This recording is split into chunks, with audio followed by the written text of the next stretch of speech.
I don't know what to do with all this. We just need dry weather.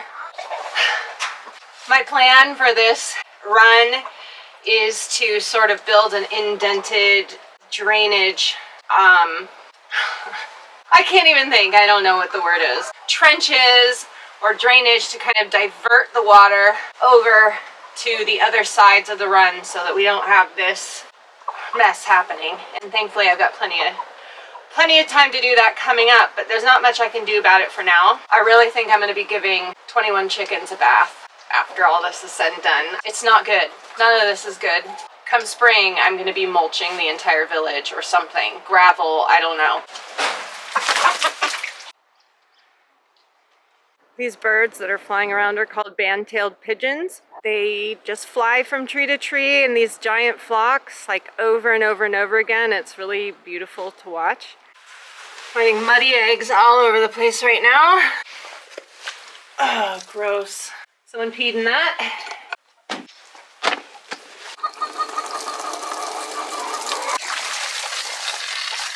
If it wasn't obvious already, we live on a hill, which obviously poses a lot of challenges when you're having to go up and down multiple times a day.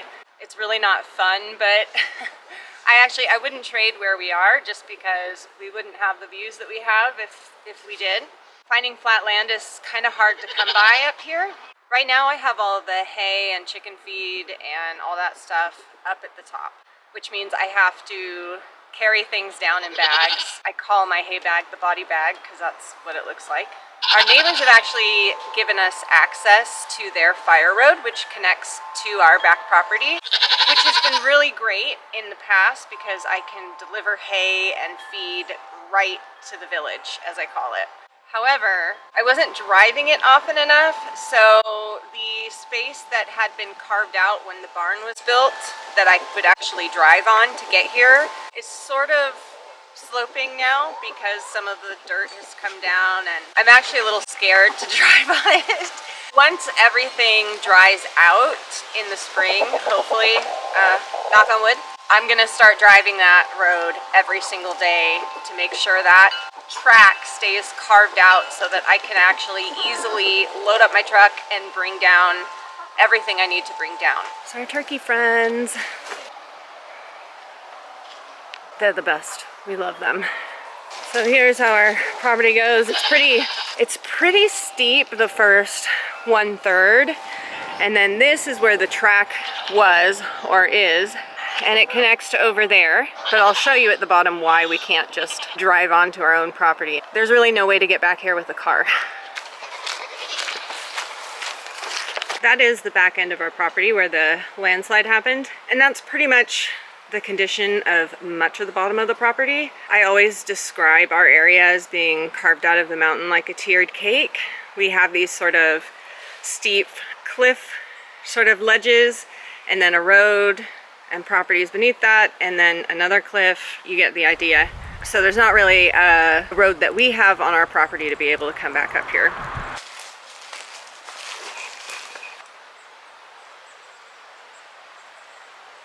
The landslide was not this obvious from this position yesterday, which means we have a new landslide, I think.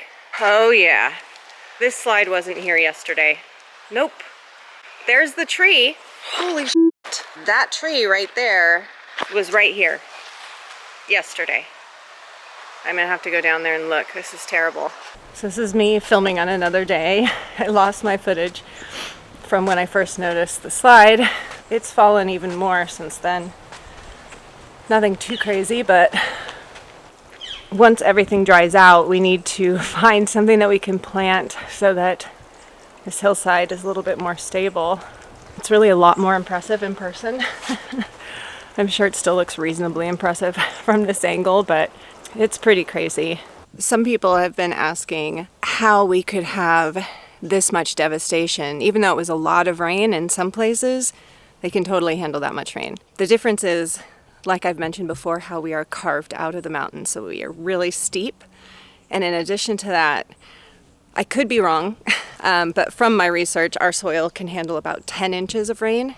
And at that point, it can't hold anymore. And so everything just washes off and you get these little streams popping up that carve out and degrade the hillside.